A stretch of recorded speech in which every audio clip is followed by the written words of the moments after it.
This is 1, 2, 3, 4, 5 stars. Whoa. A review sent in a week ago. Stuart is the little goat. He is so solid and inspirational. The world's greatest icon returns. I'm just Is that it? yeah, that's it. What? No.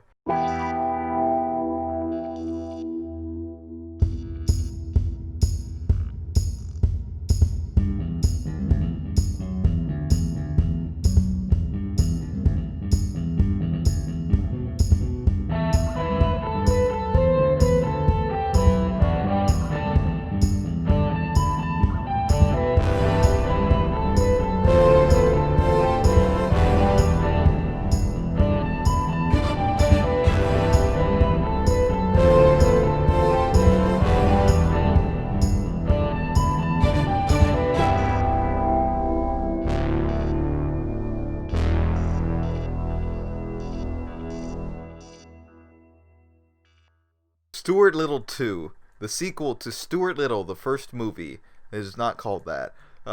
We are here, us three lab experiments, to once again reconvene in this hallowed halls to try and find connections between these cinematic universes and discover something. I don't know. We're gonna find something about this movie. I found this movie to be pretty pleasant overall. Yeah, Stuart Little's kind of badass. You know, I was gonna say Stuart Little is super badass in We this kept movie. we kept talking. We couldn't stop talking about it towards the end. I believe we were watching this movie and we're cheering for him at moments. It's really amazing how sort of a different look at the second movie. It gives me hope for the character Stuart Little. I mean, he has some of his most pathetic moments of all time in this movie, but You think? I do think that he's at his lowest at a lot of points. Like, he feels very, like, washed up and just kind of worthless to the Littles, and I think it's cool that you get to see him at his most vulnerable, and then you see him at his best because he realizes what's really important to him. I think with this movie, the tone is so much different than the first one, where the first one feels like it's trying really hard to be super whimsical and like pull at your heartstrings, and then this one just feels like it's trying to be kind of cheesy adventure little movie about a little bird in a plane. And I have to say that's more appealing to me than like a faux Christmas movie that isn't even take place in Doesn't even Christmas. about Christmas. The thing of the first movie, everything is like, it's golden and rosy, but it feels very cold. This movie's like summertime. It's like everybody's wearing shorts. The littles are they're walking through their home and they're brisk as summer wear. They're Oh yeah, they look. Mrs. Little looks amazing. She's got like she's this honestly whole like flowery outfit on. she's honestly beautiful in this movie. Like, it's All right, reel it in a little. hey, I'm just saying, she's a very nice lady, very very pleasant lady. Now, I do think what's funny is as we were watching the movie, the opening scene kind of lets us know that there is another member of the Little family now. There is like a little baby girl. Mm-hmm. And Named Maggie. That's right, No. Maggie. I think, right? No, that's Margaret, the Simpsons. I'm pretty sure. Yeah, I just gave you the Simpsons baby name. I would have, I would have believed you. You shouldn't even have to correct yourself. But I think I don't remember who said it. I think it might have been Rene saying that they got another kid because the novelty of having a talking mouse as a son wore off. I think that was either me. I feel like we all sort of came to that conclusion. But yes, it really does feel like they just wanted to have like a real one this time. like just like we could have a baby. It's cool.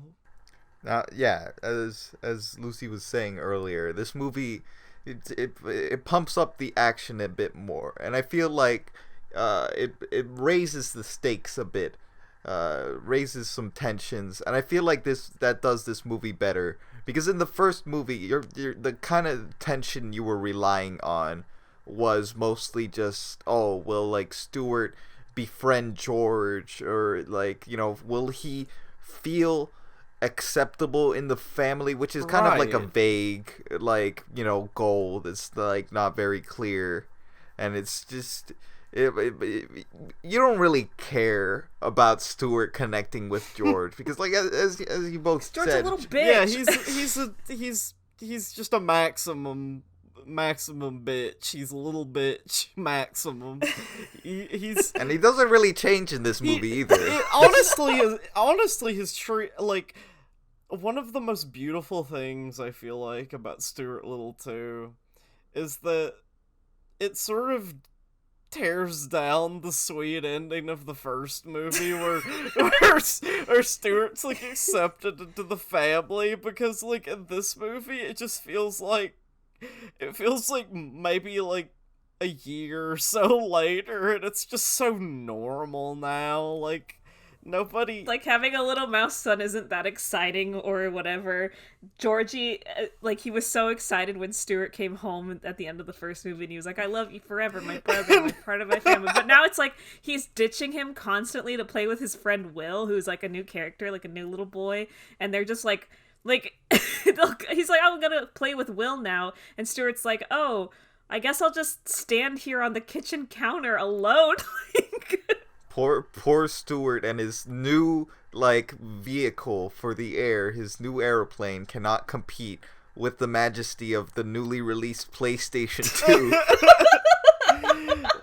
So if that doesn't say something about, like, Stuart, like, role in the family, I don't know what does. It's so funny that Stuart Little is just like his relationship with Georgie in this movie is so bizarre, because like it never feels like Georgie mostly in the beginning of the movie is like pretty cold and like awful towards Stuart. He ditches him all the time, and like he's really just like, you weren't exactly invited. Like, he says shit like that to Stuart when Stuart's like, hey, could you I come and play with you guys? And he's like, well, no. and but later on in the movie, Georgie starts to help Stuart because the he promises brother. They're brothers. Brother promises or what. But like, it never feels like they actually make up in between that time. No, well, I don't think it's supposed to be like a big fight or conflict. I think it's just like sibling drama. When you have your friend over and you don't want your little sibling. You wouldn't understand, Gert. You're an only child, but you're right. I mean, me and my sister are pretty close to age, and if I had like a friend over when I was like a lot younger, I would be like, oh, I don't want to invite my little sister to play with us. Oh, that's my like little sister. She's gonna, be annoying or whatever. She's gonna embarrass me. She's gonna like make me look stupid. Then I stopped caring about that when I became a mature older kid. But I don't think it was like supposed to be the main conflict. But it is still incredibly cruel, especially after the fact where Stuart, I feel like we need to mention, was playing like on a soccer team and got like kicked into the goal. Yeah, like George. They kick him at you, and you swear that you see him coming through the screen. This movie wasn't released in 3D, but I'd believe that it was. Should we get into the real like crux of this movie, like the main the character? Yes. Mm-hmm. Why don't you do the honors? Yeah. So Stuart's like feeling despondent because one of the main like conflicts in this movie is that Stuart's mother, Eleanor Little, feels that her little son Stuart is getting too raucous and too adventurous, and he's like, and she doesn't want him to like stray too far because he'll get hurt. Because I mean, reasonably so, he's a little mouse. Yeah, and everyone else seems to like disregard this. Yeah. It's like, oh, a house over here. Fucking house! He is more house than ever. In this movie? In this movie. He does this. He seems to, like, brush off her concerns. He's like, oh, you gotta let him spread his wings and fly. It's like, yes, but also he shouldn't be playing soccer with people 10 times his size. He shouldn't be running around on a field that is like, it's like a whole world to him. It's not like just a field. He is a rat in the pasture out there. And he's having Honey, I Shrunk the Kid adventures in the field with, like, giant spiders. Yeah, they're like fucking big spiders and stuff, and he's like he's having like an adventure. The ball is of no concern. I feel like to Stuart. It feels impossible for it to be, like, something that he could, like, focus on and actually... Jeez, what is he going to do to the ball? He can't even push... He'd have to, like, push it with his hands. He can't kick it. He's not strong enough. God, it's just so much... Like... Why aren't there programs for him? No, that's the thing is, Mrs. Little wants him to do, like, art and, I forget, like, music or something. Like painting or dancing. Man, yeah, people pay a lot of money for a tiny little painting, I tell you what. Like, a really, like, a little, small, like, miniature painting painted by a tiny mouse. People would pay, like, $200 for, like, a notepad. I feel like you were missing the plot. Oh, okay. So, like, there's that, like, weighing down on little Stuart's shoulders, and the fact that his little brother doesn't want to play with him and he feels lonely in the world. So, like, two birds with one stone situation, no pun intended. Oh. A little bird falls into his little red Corvette as he's driving home alone. It's this little what kind of bird would you say? Like a parakeet? She's tiny, yellow, she's small. Little yellow city bird of unknown species. I don't know what she's a little Margalo. That's her name, Margalo. She's a little Margalo bird.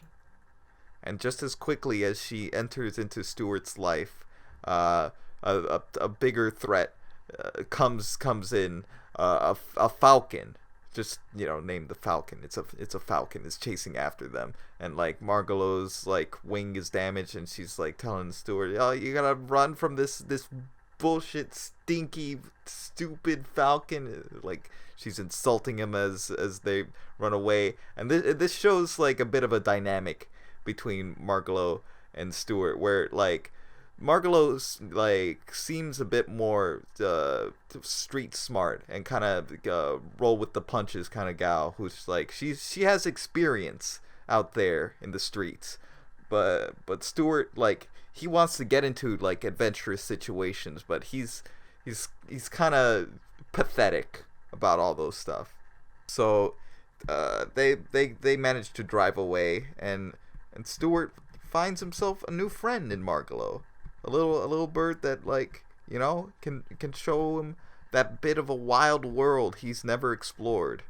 So Stuart, like, finally, like, gets to be with somebody that is like him in many ways, but also unlike him.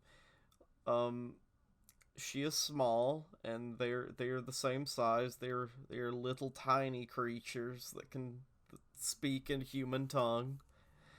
And she has like a tragic backstory though. Like she's been alone. She doesn't have a family. Now her wing's broken, and she's just so sad. She's a pitiful little thing, and Stuart, bless his heart, takes pity on her and wants to help. In whatever way he can. He even going so far as to not go to school. He doesn't need to go to school. He wants to open his home out to her, like, you know, like she says she doesn't like have a home. She's like a free spirit, but like, you know, well, you know, you can stay here with us. You know, you can sleep on Snowbell's bed. Yeah. Oh, and Snowbell does not like the bird. She might have germs! Yeah, she thinks she's dirty. Snowbell in this instant reminds me of the giant baby in Spirited Away. Like, in what way? Well, that was the... Well, Rene, the way that I see it is in the scene in Spirited Away, Chihiro, that's the main character, goes into the big pillow room where the big giant baby is, and big baby grabs Chihiro. Okay, grabs Chihiro. Chihiro scares baby and goes, "Look, germs!" And the baby goes, "Ah!" I'm gonna cut all this out. What? No, don't! It's super important. Anyway, Snowbell is the baby from Spirit. Okay, so... What worthless commentary. Margalo, I can't get a read on her character. I'm sorry, I think she's one of the weakest aspects of this movie. I think you could replace her with a toy bird and nothing would change. Well, yeah, I think there is some character within her. Like, you know, she is kind of has that blasé movie girl syndrome that a lot of girl characters in movies has. But I think like her position in this movie as like a character with a shady history coming into Stuart's life. Stuart, who we thought of as like having a shady history and kind of, you know, tricking the little family into liking him. Now he's comfortable. Now he's like in this world that like he can't really go out on adventures and be like mischievous. So like Margalo is like a bit of that like world that's like different from him, so familiar to him from before, but also different now. In his past con days when he used to live on the streets. Reminds him of the wild days. So what's Margalo's deal? Well, she's a girl. She's a con man also. Yeah, she's a con man also, and a better one at that, because she is wrapped Stuart around her little wing. Little broken wing that's not actually broken. Oh, what's going on here? What? That's crazy. You think... No. No, could possibly be true. In a scene that I can only describe as distressing, Margalo, she actually does like the Littles, and she is getting to know them and like them, but she has a job to do. She's actually working with the falcon that was chasing them, and he kind of comes at her, and he's voiced by James Wood, and he's like, you gotta get the ring, the jewelry. So I forget who it was who said it looks like you would have gifts. That was you. That was completely you who was like saying that of your own volition. No, Gert is convinced that the Falcon has a like fan base somewhere on like Tumblr or something. I talked about this with somebody, and that it wasn't just me. You kept saying, "Oh, I bet I can just see the gifts of this guy." I know. He's just a bird. He's just a falcon. I mean, it's like someone was agreeing with you, I think, but like I'm pretty sure you're the one who brought it up first. No, it couldn't have been me. And yes, you were. You brought it up, and then you continued to bring it up to the point where eventually, when you brought it up for the last time, you stopped yourself and said, "This isn't funny anymore. I gotta stop saying it." You're remembering it all wrong. I'm not. Rene, back me up. That's I wasn't. That is an accurate summation of the past events. The Falcon guy looks like he has a bunch of gifs of him like moving, and it's like that's typically what gifs are. but like the way he was moving. laughing and like You're trying to describe that he has like a charisma around he him has that communities would form around, a fandom would latch on to similar him. to how people feel about the priest from Hunchback of Notre Dame. People Okay. You can't just say gifts and expect people to know what you mean. God. So that's our main antagonist in this here. He's a big bird. Whereas in the first movie, it was more the intangible feeling of alienation from the Stuart family, and then like Smokey the cat at the end, but he was not really like a big villain. It's like so Falcon guy, he and he's like, oh, Margalo, you got to do it. I was the one who picked you off the streets when you were a little baby. You owe me. And so she reluctantly steals Mrs. Little's wedding ring while she's washing the dishes, and after she's like stepped away, and they think that her wedding ring has fallen down the drain, and so she goes to call like the plumber or something, and Stuart in his little raincoat and boots decides that he wants to be lowered into the drain. Yeah, a really safe thing. His father is completely on board with this, and like even kind of like nudging him on, like, I think this is okay, Stuart. I got the string.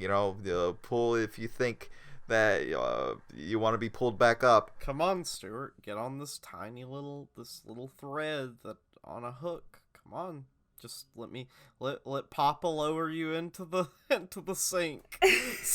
This was a scene that I remembered more in my mind, but like it had more detail to it. Like I remembered like Stuart like going down the pipe, and there was like different stuff in there. But I guess it was just like a fabricated like memory. No, I totally get it, because I for some reason thought at some point there's a moment where like the mom accidentally turns on the garbage disposal while he's down there or something like that. God. And that never happens either. I don't know where I came up with that. It just feels like this little moment in this movie is, I feel like I'd describe it as just a small mouse person antics like scene. Like it really has no purpose here, but it just kind of happens. It's required for this kind of movie. You had the washing machine scene from the last movie.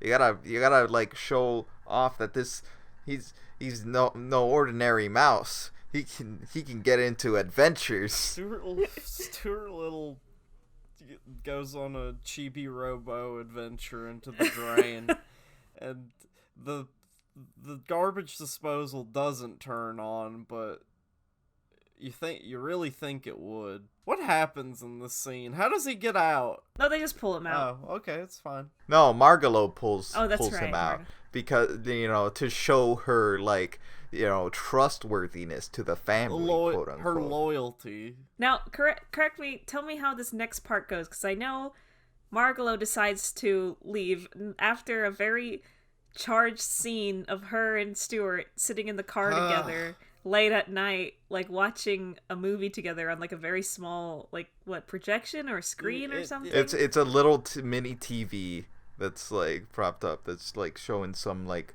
romance movie, and we get to see Margalo without the hat. And it's yeah, she wears a little like aviator hat, and she's not with it, and it looks strange. Bert.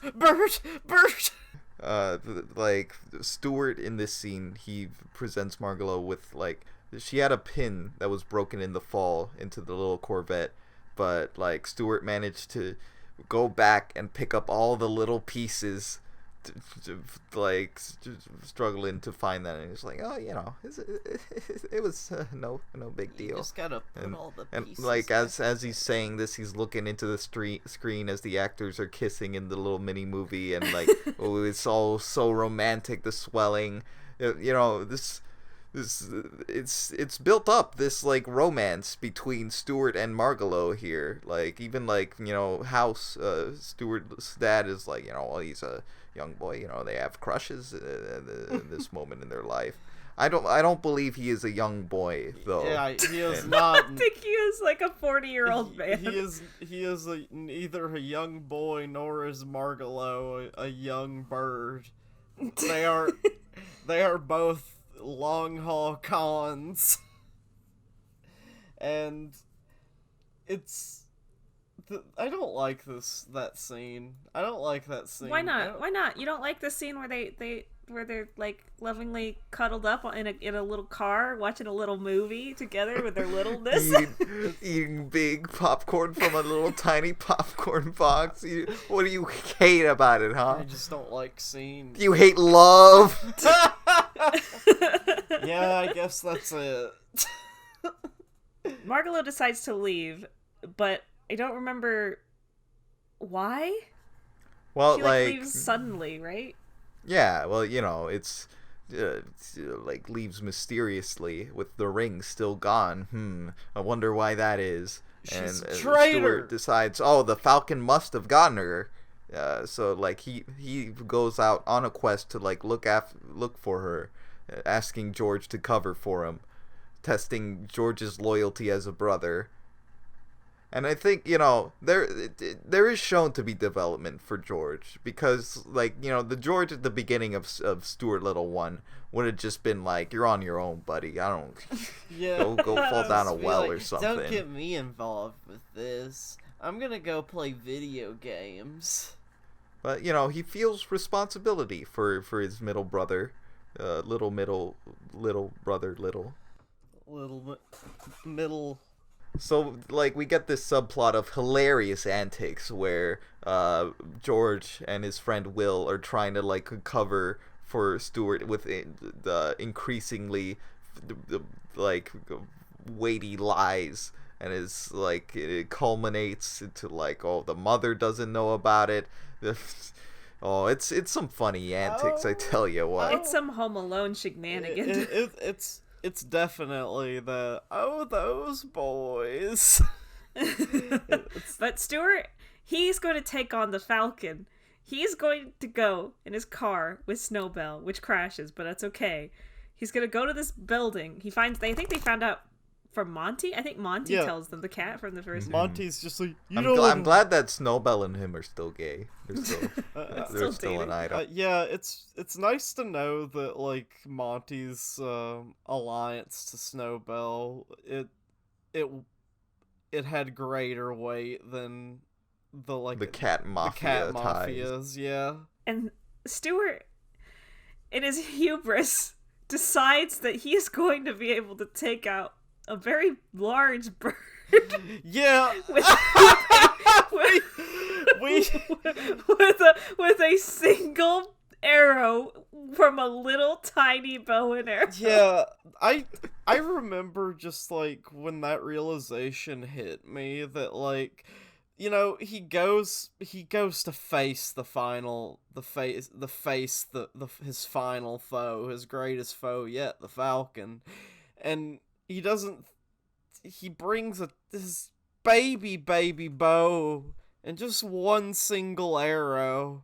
One. He thinks that he can take him out with just one.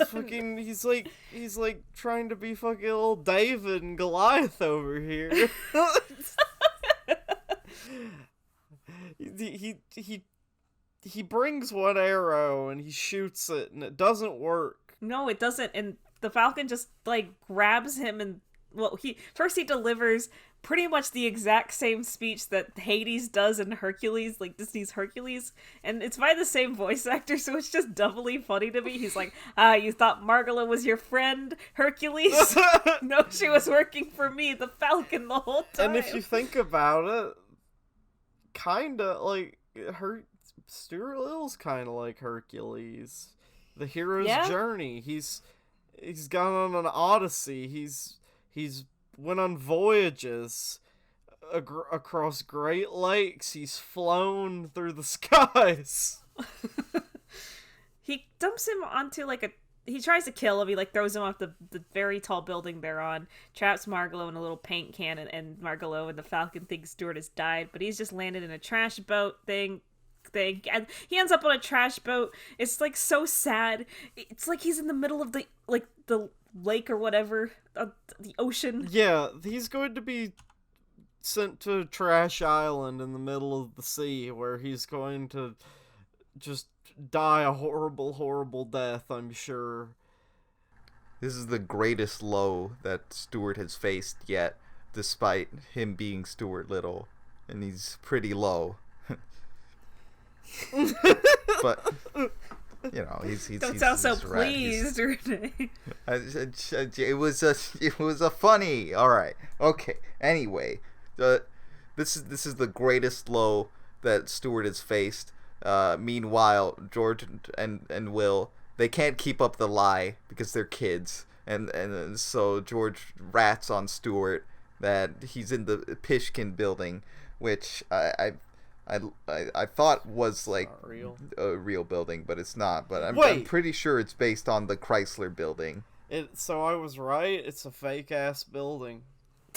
There's been an argument between Rene and Gert where Gert is insistent that this building doesn't exist and that it's not real, but Rene is insistent that it was real, and now you're telling me it's not, and Rene was wrong? I was 100% when I looked at that building, I thought those big dumb falcons that are on the side. That's like a real feature on the Chrysler building. That's like a real those are real facets of a building. But sure, okay, the alien knows more than the robot. Okay. Listen, I understand 3D. Do you? I understand. With your no eyes? I understand Stuart Little. How does Stuart Little get off the trash boat? How does he survive? What is his triumphant moment? What's this moment that happens where you're just like, wow, he could do it. He could save Margalo. Well, at the very beginning of the movie, he had a little adventure with the accidental adventure with the little biplane that he and George made. He accidentally launched it, he broke it, and George was so furious with him at the beginning that kind of soured him on Stuart for a bit of the movie.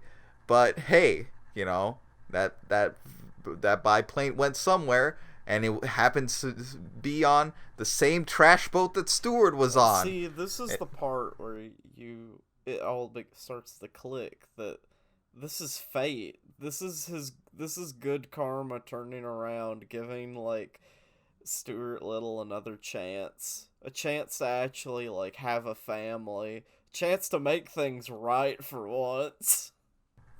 So he can use his devilish mind and craftiness, but for a good cause. He sets at work.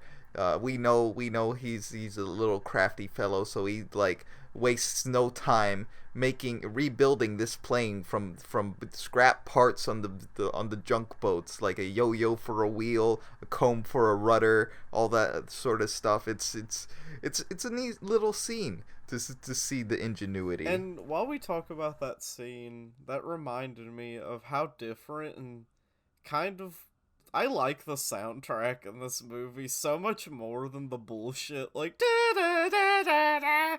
There's some weird choices for some scenes, and I kind of appreciate it.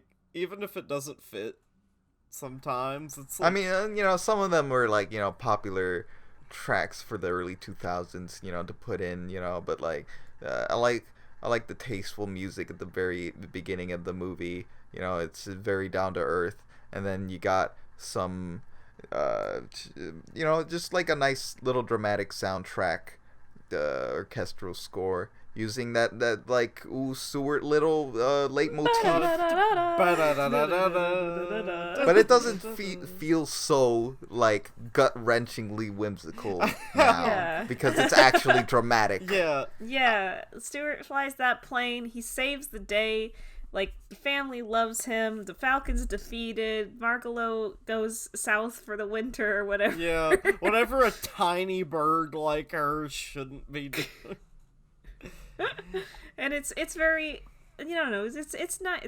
This movie's a lot more exciting than the first one. God, it's so much more fun to watch, like, all the way through. Like, it's so much more exciting in this movie. Everything. The music is, like, more, like, pump you up. It's got, like, there's more CGI animals. You know, it's got a villain, which is, like, pretty thrilling for this movie. It's got deception, romance, you know, a will they, won't they relationship, a con man and another con man just, like, trying to, you know, figure their way out. And an ending where, remember that baby? Martha is her name, actually, not Margaret. We got it wrong 3 times. Martha, when Margalo goes to go south for the winter, she says, "Bye bye, birdie." And those are her first words. And it was building up all the way to that at the end. But first words, bye bye, birdie. Oh, so sweet, sweet. Oh, that's so sweet, so sweet. Stuart Little 2 had a lot going on for it. It was a movie that entertained me. Stuart has only grown to be more likable in this movie, whereas the first one I just wanted to kick the shit out of him because he was so annoying and preachy. And this one, it's more like he's just trying to fit in, man. And you know what? He can be friends with a bird. He can shoot an arrow at a falcon. He's kind of badass. He made a plane out of garbage parts. He's a little badass. He drives, like, a plane around. He has, like, a dogfight with a big bird. And he ends up killing that bird. He does. I mean, like, it falls into the trash from a great height, and then, like, Monty, like, sees it and is like, "Oh, I'm gonna eat this bird." So you're not telling me that bird came back alive? Yeah, that bird is dead and in Monty's tummy. I love the moment. Let's bring up all of our favoriteest moment in the whole movie.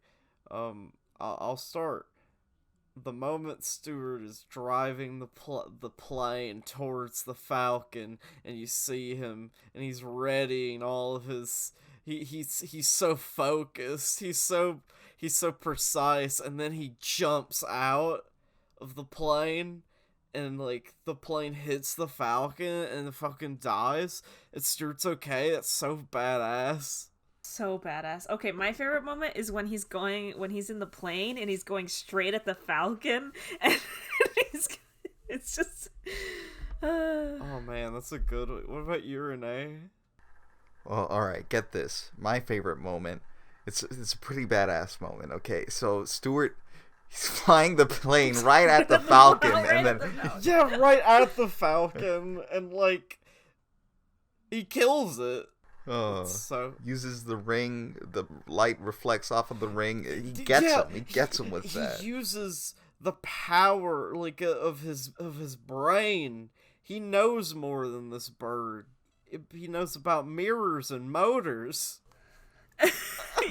He can drive a plane. Stuart Little is just, his skill set increased. We have another movie to go. We have one more movie to go. What dizzying heights and little lows can we, like, get up to in this next movie that can, like, top or, like, fall short of this movie? Well, I can't. There you go again. We are going to have a first timer, Stuart Little 3 watcher here. Isn't that right? Yep, I need to process this new input for me, so I can fully give an accurate summation of the world of Stuart Little. I can't wait for you to see it. It's pretty good. Oof. Well, the sun's coming up. I think we all gotta get back to our places. It's been fun. Yeah, I love this place. I love talking to my friends and about these strange true stories that we see on this little box. It's been fun. Well, everybody, goodbye. I'm Lucy. I'm Rene. I'm Gert. Bye-bye now. Goodbye. Bye. End broadcast.